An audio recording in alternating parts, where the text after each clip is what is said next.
How to never be boring in a conversation with women. If you want to find a meaningful, serious, long-term relationship as a man, you have to learn how to create and sustain attraction.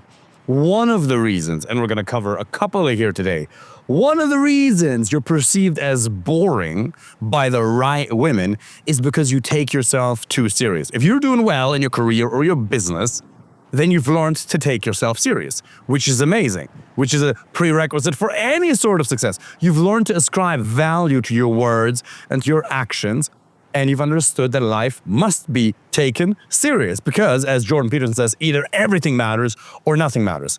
Problem with that is, in the dating context, it doesn't really work too well because she's not on the date for you to convince her. It's not a business negotiation. It is not a job interview. It's not a meeting with a manager or a peer or a business partner or an employee. It is there to experience life. You want to convey a sense of aliveness, but you can only do that if you're also able to make fun of yourself.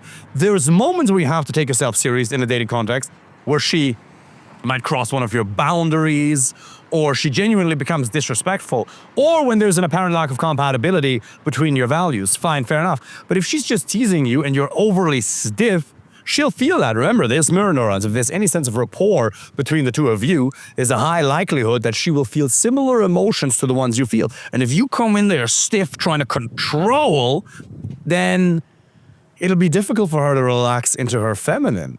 Because being in control, taking things serious, is an advantage in one context, career, business, hobbies even, but not on a date. Because that's not where you're meant to control things. You're allowed to and supposed to go with the flow. So one of the most important tools to use one time over the course of a first date is self-deprecation. Self-deprecation is insanely important as a tool to create and sustain attraction. Being able to make fun of yourself, accept and amplify, we've talked about that in other videos. Being able to make fun of yourself is very important because if you want to be able to tease her and engage in playful, flirtatious banter, then you also have to be able to make fun of yourself because there's nothing worse than somebody who can make fun of other people but can't make fun of himself. It's just a really ugly character trait if somebody can't laugh about himself.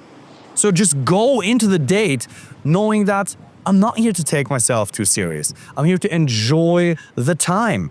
That's the first point. The next reason you're boring is because you ask too many questions. You've listened to mainstream advice telling you, just ask these questions on a date and she'll fall in love with you. Nonsense. The way you'll capture attention is by telling stories. Telling authentic stories, not somebody else's stories, but your own. Write down 20 stories. 30 stories, dating-related, lifestyle, adventures, goals.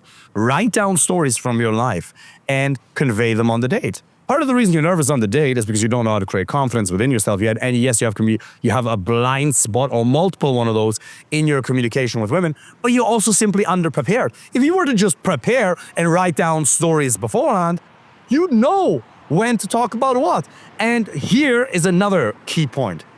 You can't just rant off a story. You have to create relevance. One of the most important skill sets for you to develop in 2025 as a man to find and keep the right woman is creating relevance. When you talk about one subject and then you dip into it and you make it relatable to you and her. So for example, if I'm on a date and I'm talking about psychological human needs, then I find a way to relate it to her. Now, that requires listening. If you actually listen to what she talks about and you listen to the details, then you can find potential hook points, references. Especially when you're starting the conversation initially, you need to get her bought in. You need to get to the point where she starts investing herself in the conversation by asking questions, which is a good sign, by the way, or by telling stories herself. You only have to assume the burden of the conversation on the date and tell stories up until the point where she starts investing. When she starts investing into the conversation with you by asking questions or by talking herself, you shut up and you listen. The second she starts oversharing, it's beautiful, you let her. Because the second she's talking, she's investing. It's a good sign, let her. But up until that point, you have to assume the burden of the conversation. Assuming the burden of the conversation does not mean being logical and factually stringing together a sequence of events. Look at how men tell stories as opposed to how women tell stories. If you tell your buddies or men in your life what happened, you're very sequential and you're very fact-based and you're very logical.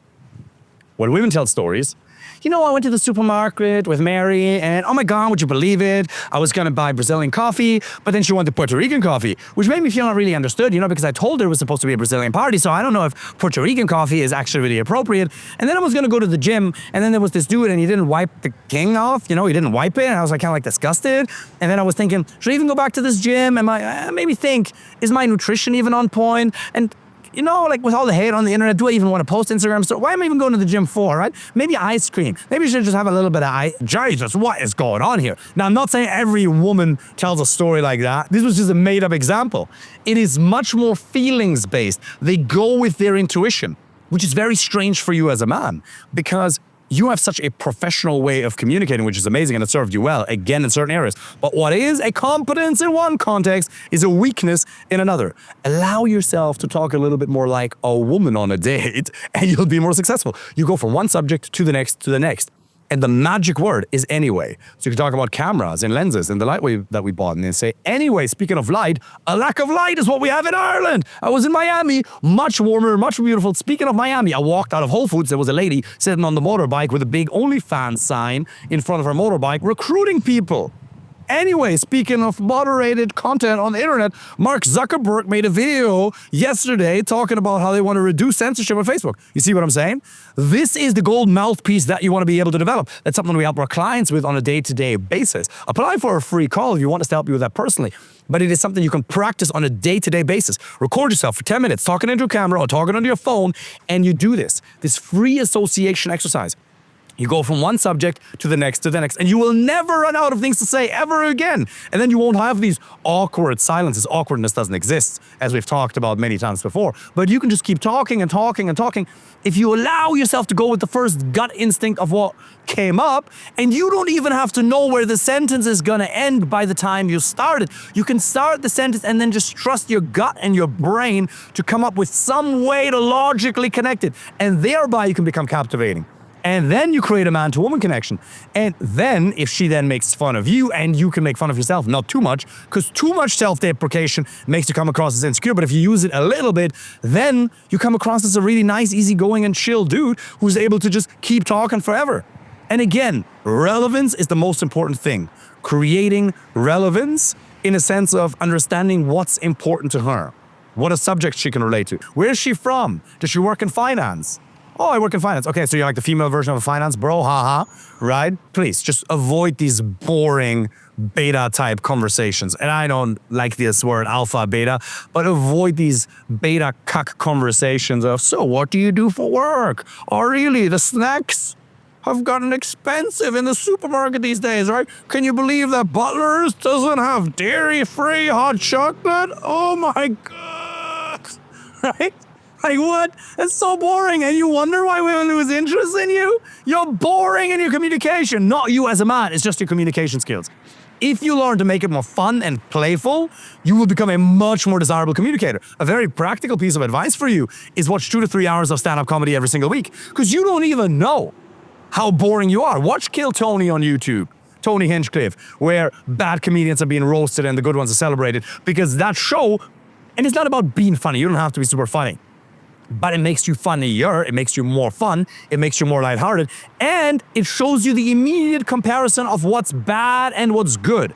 Because humor is objective. Largely, yeah, there's subjectivity to humor, but humor is very objective. There's certain things that are objectively more funny than others, but you don't even have a frame of reference. You're making jokes right now that you think are funny that are really not funny. So, oh my goodness, right? Working in finance?